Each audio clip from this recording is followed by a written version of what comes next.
स्मृतिपुराणानाम् आलयं करुणालयं नमामि भगवत्पादं शङ्करं लोकशङ्करं शङ्करं शङ्कराचार्यं केशवं बादरायणं सूत्रभाष्यकृतो वन्दे भगवन्तो पुनः पुनः।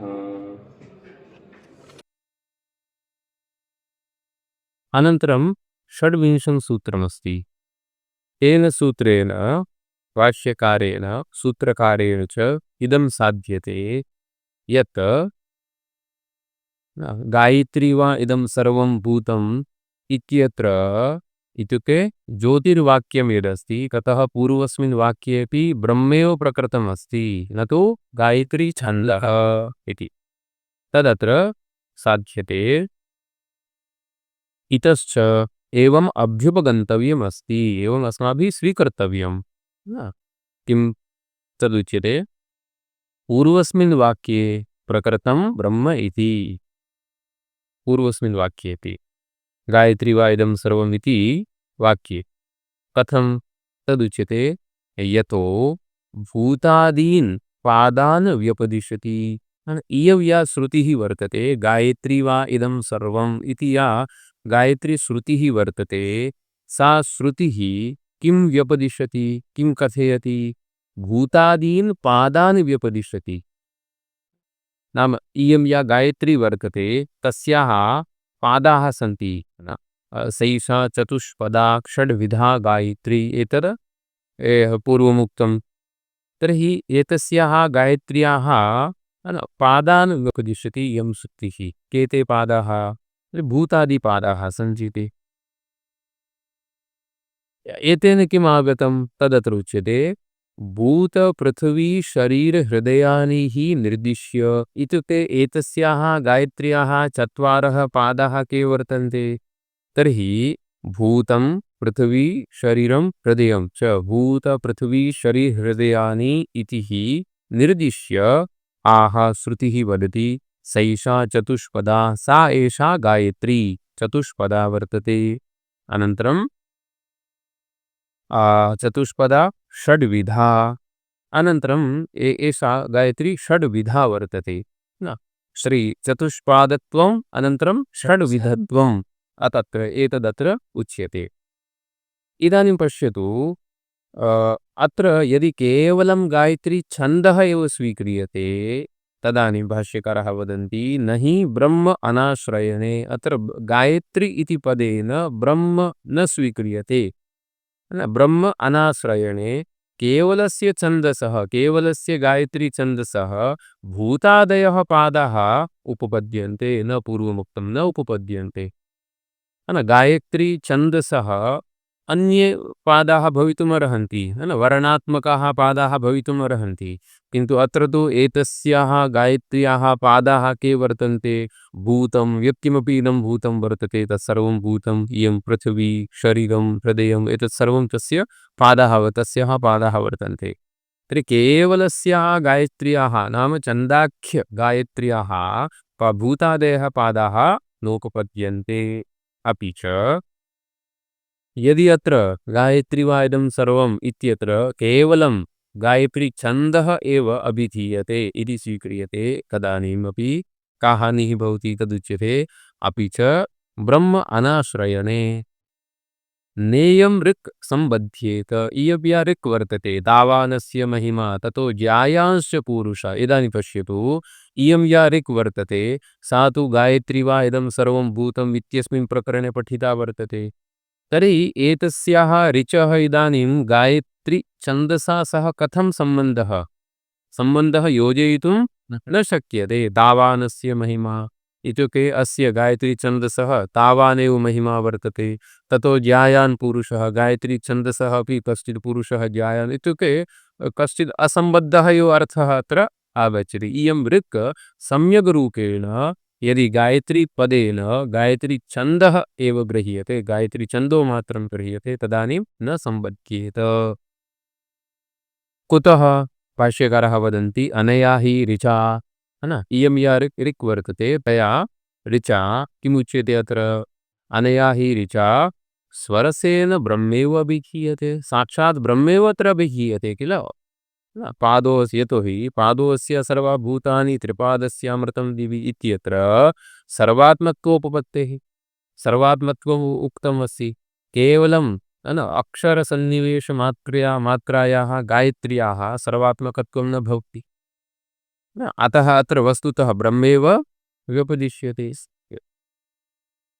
अनन्तरं न केवलम् अत्र चान्दोग्ये अपि तु तावादस्य महिमा अयं यः मन्त्रः वर्तते सः पुरुषसूक्तेऽपि इयं ऋक् तत्र ब्रह्मपरा वर्तते। पुरुषसूक्तेऽपि ऋग्वेदे अपि च अथर्ववेदस्य पुरुषसूक्तेऽपि न पुरुषसूक्तेऽपि इयं ऋक् ब्रह्मपरत एव समाम्नायते तत्र। तर्हि स एव मन्त्रः अत्रापि अस्ति, चान्दोग्ये अपि अस्ति। तर्हि अत्रापि सः मन्त्रः ब्रह्मपरः एव स्यात्, न तु अन्यपरः इति। स्मृतिश्च ब्रह्मणः एवं रूपतां दर्शयति। स्मृतीनां भगवद्गीता अपि कि ब्रह्म नाम चतुष्पाद वर्तते। अनन्तरम् इदं सर्वमपि ब्रह्माण्डं तस्य एकः पादः वर्तते। तस्य त्रयः पादः अमृतस्वरूपः वर्तन्ते, स्वस्वरूपे स्थितः सन्ति इति पुरुषसूक्ते अनन्तरं छान्दोग्यवाक्ये एतदिदुक्तम् अस्ति। भगवद्गीता अपि अमुम् एव अर्थम् एवमेव वदति। कथं विष्टभ्याहमिदं कृत्सनम् एकांशेन स्थितो जगत् इति 10मे अध्याये वर्तते, विभूतियोगे अस्ति। भगवान् आदौ तत् विभूतिं दर्शयति अर्जुनस्य कृते है न। विभूतिं दर्शयित्वा अनन्तरं वदति यद्यद् विभूतिमत्सत्त्वं श्रीमदूर्जितमेव वा तत्तदेवावगच्छ त्वं मम तेजोंशसम्भवम् इति वदति न।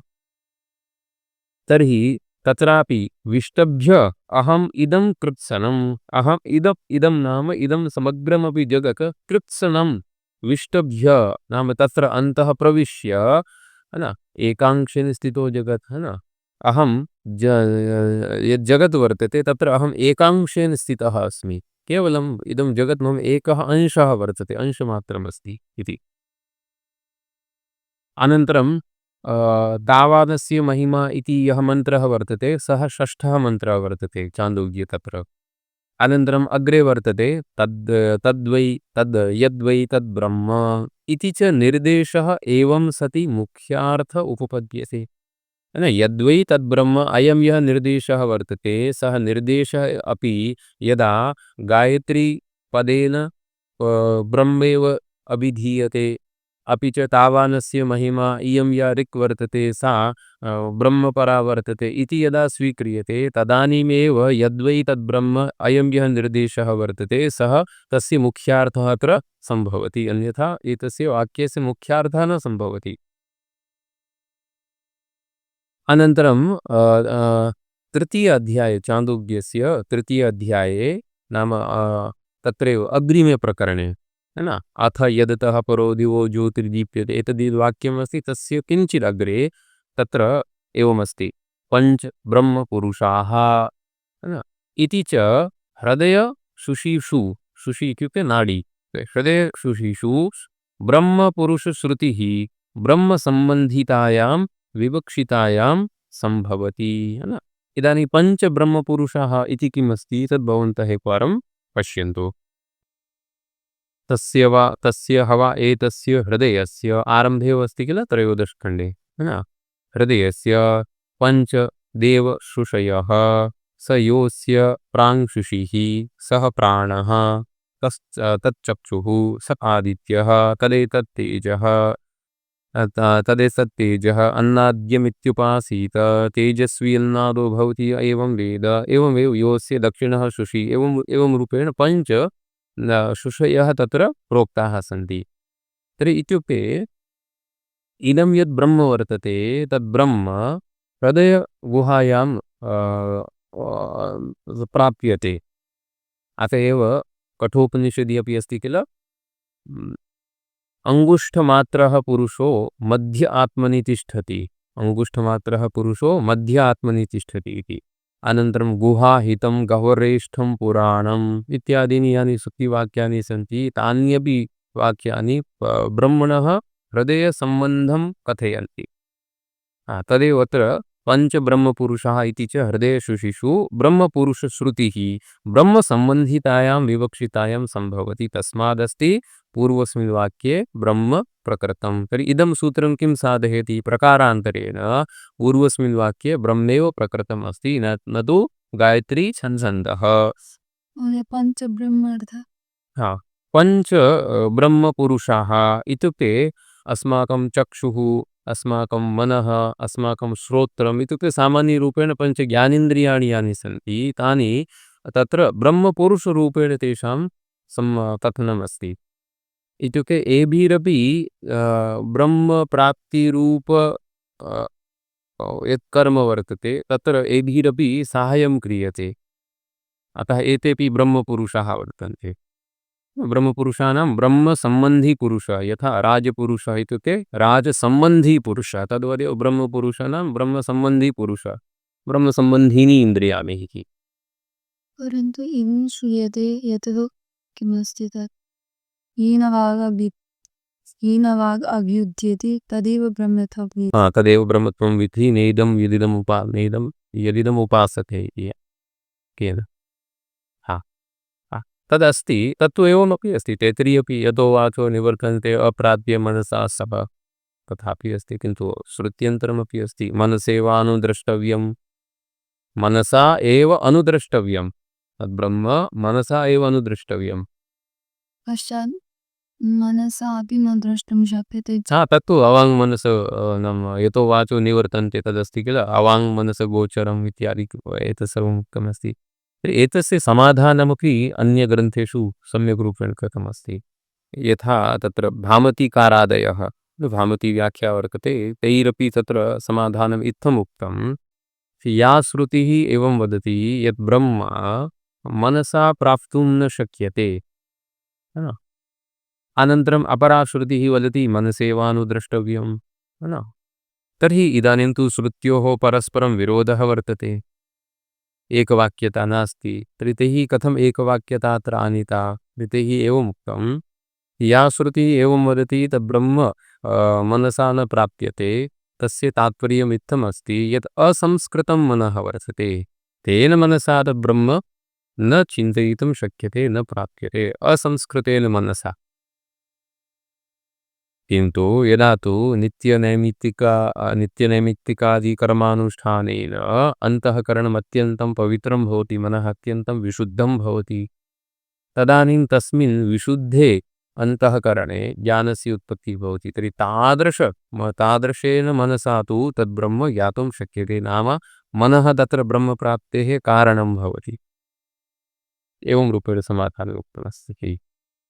तथा तस्मादस्ति पूर्वस्मिन् वाक्ये ब्रह्म प्रकृतं, तदेव ब्रह्म ज्योतिर्वाक्ये द्युसम्बन्धात् प्रतिपिक्यायमानं परामृश्यते इति सिकम्। तदेव ब्रह्म अथ यदतः परो दिवो ज्योतिर्दीप्यते इति, तत्रापि तदेव ब्रह्म पूर्वं प्रकृतं यद् ब्रह्म वर्तते गायत्री रूपेण, तदेव ब्रह्म अत्र परामृश्यते इति। इदानीं पूर्वपक्षी एवं वदति, तेन किञ्चित् पूर्वमुक्तमस्ति एतत्, अनन्तरम् एते पञ्चब्रह्मपुरुषाः एतद् उक्तं किल, तर्हि पञ्चब्रह्मपुरुषाः इत्युक्ते ब्रह्मपुरुषाः इत्युक्ते यथा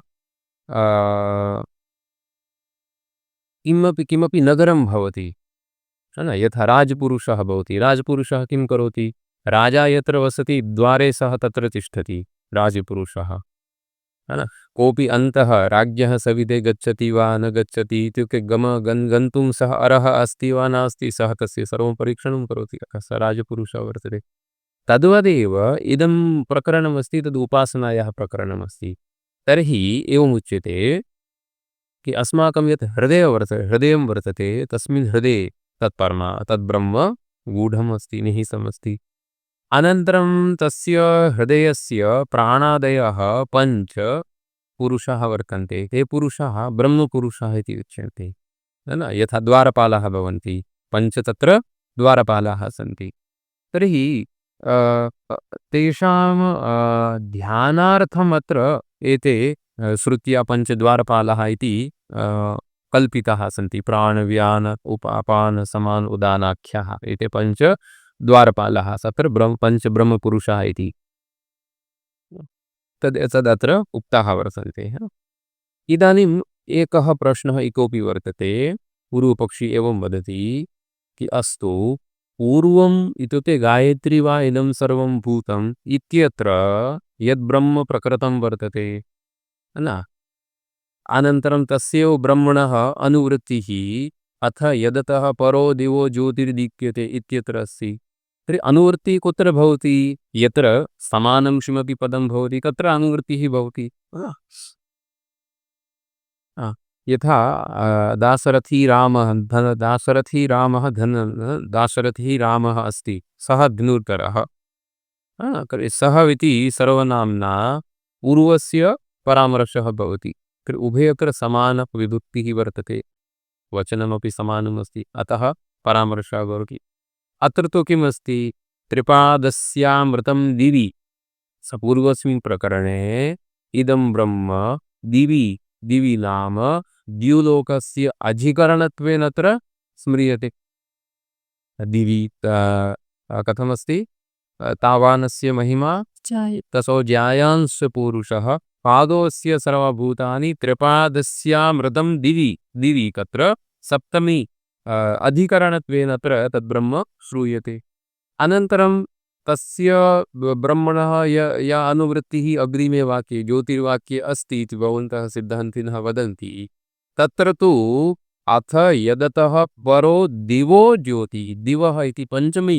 तत्र मर्यादावचने अस्ति मर्यादार्थे पञ्चमी अस्ति तत्र तु पञ्चम्यन्त्वेन तत्र ब्रह्म श्रूयते अतः उपदेशभेदः अस्ति एकत्र सप्तम्यन्तेन पदेन तु ब्रह्म अस्ति अन्यत्र पञ्चम्यन्तपदेन ब्रह्म अस्ति तर्हि सप्तम्यन्तेन पदेन कथितं यद् ब्रह्म वर्तते तस्य परामर्शः अग्रेपि तेनैव पदेन भवेत् सप्तम्यन्तपदेनैव भवेत् तत्र पुनः पञ्चमी किमर्थम् उपदेशभेदः अस्ति किल अतः पूर्वपक्षी वदति उपदेशभेदात् पूर्वस्मिन् वाक्ये प्रकृतं यद् ब्रह्म वर्तते तस्य ब्रह्मणः अत्र अनुवृत्तिः नास्ति नायाति उपदेशभेदात् न इति चेत् न उभयस्मिन्नपि अविरोधात् नाम उभयस्मिन्नपि अत्र विरोधः नास्ति अविरोधः एव अस्ति कथं तदुच्यते यदप्येतदुक्तं पूर्वत्र त्रिपादस्यामृतं दिवि इति सप्तम्या द्यौः आधारत्वेन उपदिष्टा इति पुनः अथ यदतः परो दिवः इति पञ्चम्या मर्यादात्वेनत्र तस्माद् उपदेशभेदात् न तस्य पूर्वप्रकृतस्य ब्रह्मणः इह नाम ज्योतिर्वाक्ये प्रतिभिज्ञानमस्ति प्रतिभिज्ञानं न भवितुम् अर्हति इति पूर्वपक्षिणा यदुक्तं तत्परिहर्तव्यम् अत्रोच्यते नायं दोषः उभयस्मिन्नपि अविरोधात् उभयत्रापि विरोधः नास्ति एकत्र सप्तम्यन्तेन पदेन अस्ति अन्यत्र पञ्चम्यन्तेन पदेन अस्ति तथापि विरोधः नास्ति कुत्र तदुच्यते उभयस्मिन्नपि नाम सप्तम्यन्ते पञ्चम्यन्ते च उपलेते न प्रतिभिज्ञानं विरोधते प्रतिभिज्ञायाः विरोधः अत्र नायाति कथं लोकेपि यथा वयं पश्यामः यथा लोके इदानीं कश्चिद् श्येनः वर्तते श्येन इत्युक्ते पक्षी बाज् ईगल् तर्हि सः वृक्षस्य अग्रे वर्तते उपरि उपविष्टः अस्ति तर्हि अस्माभिः उभयतापि कस्य निर्देशः कर्तुं शक्यते कथं यः लोके वृक्षाग्र सम्बद्धोऽपि श्येनः उभयथोपदिश्यमानो दृश्यते कथं वृक्षाग्रे श्येनः इति वृक्षाग्रे अग्रे सप्तमी वृक्षाग्रे श्येनः इति सः श्येनः अत्र सप्तम्यन्तेन पदेनपि अभिधीयते अनन्तरं वृक्षाग्रात् परतः श्येनः पञ्चम्यन्तेन पदेनपि तस्य व्यपदेशः भवितुमर्हति एवं दिवि एव सद्ब्रह्म दिवः परम् इत्युपदिश्यते इति एकं समाधानमस्ति उभयतापि उपदेशः भवितुम् अर्हति अतः प्रतिभिज्ञाने न कोऽपि विरोधः अपर आह अन्ये ये सन्ति नाम वृत्तिकारादयः ते एवं वदन्ति यथा लोके वृक्षाग्रेण असम्बद्धोऽपि श्येनः उभयथा उपदिश्यमानो दृश्यते। कथं? वृक्षाग्रे श्येनः वृक्षाग्रात् परतः श्येनिति। नाम वृत्तिकारणमते किम् अस्ति? सः श्येनः वृक्षेण सम्बन्धितः नास्ति, किन्तु दूरे अस्ति। चिन्तयतु, अत्र कश्चित् वृक्षः वर्तते, अनन्तरं सः श्येनः किञ्चित् दूरे अस्ति, किन्तु इतः यदा वयं पश्यामः तदा मध्ये सः वृक्षः एवं समानान्तररूपेण दृश्यते। तदानीं तस्य श्येनस्य उभयथापि निर्देशः कर्तुं शक्यते। वृक्षाग्रे श्येनः वृक्षाग्रात् परतः श्येनः इति। यद्यपि उभयथापि सः श्येनः तेन वृक्षेण सह सम्बन्धितः न चित्तापि उभयथा लोके व्यपदेशः भवति। एवं च दिवः परमपि सद्ब्रह्म दिवि इति उपदिश्यते। तस्मादस्ति पूर्वनिर्दिष्टस्य ब्रह्मणः नाम गायत्री वा इदं सर्वम् इति वाक्ये निर्दिष्टस्य ब्रह्मणः इह नाम अथ यदतः परो दिवो ज्योतिर्दीप्यते इत्यस्य प्रतिविज्ञानम् अस्ति। अतः परमेव ब्रह्म ज्योतिः शब्दम् इति सिद्धम् इति एतस्य अधिकरणस्य उपसंहारः। अग्रे तावदेव।